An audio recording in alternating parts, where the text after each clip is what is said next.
out of cars, out of living rooms, on our feet, walking to and from the grocery store, walking to and from work, and getting the exercise that we need. And we'll have healthier lifestyles in the long run.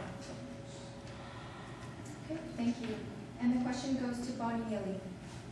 I think the health impact assessment is very valuable for decision making with the general plan. I totally support it. It's got all the smart growth principles that we need for good planning here, and it is good for our health. That's why we at the county have finished the Hammond Trail, put that new piece in recently, working with Redwood Community Action Agency. That's why the Coastal Commission on every project in the coastal zone looks to extend and expand the coastal trail. And those are all the projects that I've worked on as a county supervisor and as a member of the California Coastal Commission. Thank you. The same question to Virginia Bass. Thank you. I don't think you can minimize the health aspect. I want to talk about stress for a moment. If any of you can only imagine, the three of us up here are going through a great amount of stress right now. And what I would say that helps me out tremendously is getting out of my car and walking and telling people how they can really improve their life by taking care of their health. Even, they don't think about the connection between exercise and stress reduction. We are thinking of exercise and obesity, so I think it's really important to have the health assessment portion of the general plan, because I think we need to communicate to the folks who live in this community that they can have a better life, and they can be living in this walkable community and take advantage of this great area that we live in. We spend so much time trapped indoors or trapped in our cars. So let's get out and make for a healthy lifestyle, or healthier lifestyle, and I think it's great that this is an element that was included into the general plan. And a 30-second comment from Jeff Leonard. Okay, I'll make a 30-second comment. I think everyone knows in our community that I've been a big advocate of local parks. I did a brand new park project over there at 14th and E Street, found a grant to bring in a brand new playground and get that set up, organized 400 volunteers in the community to build that park in a single day. And I raised money for the Eureka Skate Park, and I've worked in the Cooper Gulch Park to improve trails. I'm just a big advocate of that, and I ride my bike to work too. Thank With you. my helmet. Thank you very much. Bonnie Neely, this question goes to you first. Will adoption of the general plan solve current code enforcement problems? Wow, I hope so.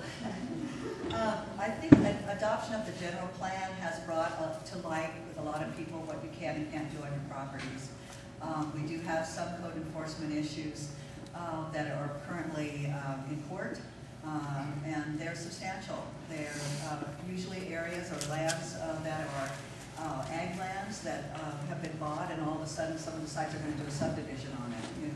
You have people that have got a tax advantage by being in the Williamson Act and having agricultural land supposed to be for working agricultural purposes, but you have the subdividing and selling illegally of parcels. And it looks like the state has done an audit in a lot of counties. They are saying, we want the full tax money if you're not going to use it for agricultural purposes.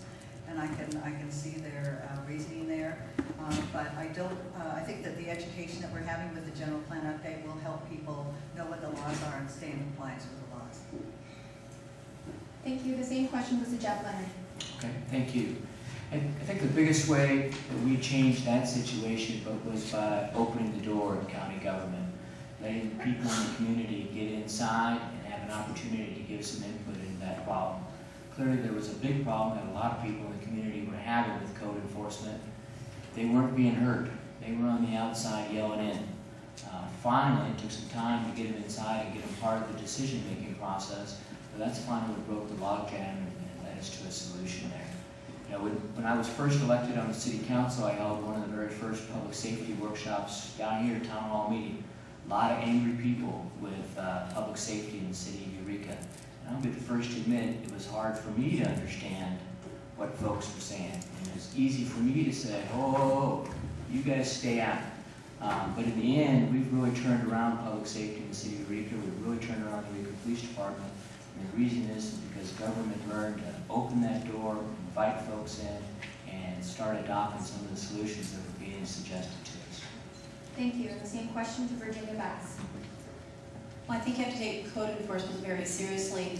I know in some ways people feel that it's an infringement perhaps on their rights, but I'll tell you, if you're a neighborhood or live in a neighborhood and you're a neighbor who has a property next to you that is causing you negative impacts, you need a way to, I should say, fight back and make it right.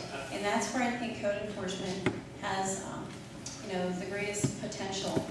You do need to bring people in on the process, however, and you need to make them feel that they are part of this decision. Currently, what I'm thinking of most when I'm up here asking to talk about code enforcement is what the city's doing with the medical marijuana hopeful ordinance that we're bringing forward. And it's coming from a code enforcement-based measure, not necessarily a legal measure. If you're doing things that are against code enforcement, we're going to go after you, and we're going to make you do it right, and we're going to put you out of business. And I think that's a message of code enforcement. Straighten up and fly straight, and it's better for everyone, but it gives the neighbors an opportunity to be heard. Thank you. Is there a comment from Bonnie Healy? Code enforcement is best when it's a code compliance program where you work with people to get them into compliance with the codes, but our code enforcement is the busiest when it's dealing with cleaning up trash, dealing with abandoned cars, dealing with drug houses, and the best reporters for those incidents are the neighbors, and I've worked with several neighborhoods in the 4th District who've had these kinds of problems, and we've worked together to get those messes cleaned up. Thank you. The next question goes to Virginia Bass first. What specific policies would you support to make neighborhood and inter-community transportation safe and efficient? Well, one policy I would support is the trails being created. Bicycle lanes, transportation, availability to public transportation. I think those are all very important opportunities that we need to encourage our citizens to be aware of and use. I think, as we talked earlier, infill is very helpful in creating opportunities where people can live close to where they work and where they shop and where they need to go and to entertainment. And I believe that's also something that we should encourage. But again, I think getting people out and recognizing what's available around them, leaving the car and just learning what a walkable community this really is would be very helpful. Thank you. And the question goes to Bonnie Neely. I also think that the trails are what will make transportation, intercommunity transportation safe and efficient. And I would just once again mention the effort with Congressman Mike Thompson to secure $50 million of the Transportation Reauthorization Bill to develop regional trails. We're so lucky here because we aren't totally built up. We do have an opportunity working with the Redwood Community Action Agency to plan out trails between communities in our county. And if we get this trail money, that will be jobs, and it will be a wonderful attraction in terms of tourists coming to the area, and it could be enjoyed by all of us as well. Thank you. And the same question to Jeff Leonard. Well, of course, I support trails too. Another way we get between communities is on the bus.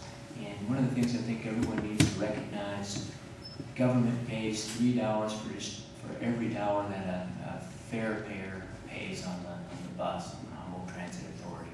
So being able to expand the number of buses or the number of bus trips that we do, that's going to be a real challenge given where our budgets are heading over the next few years.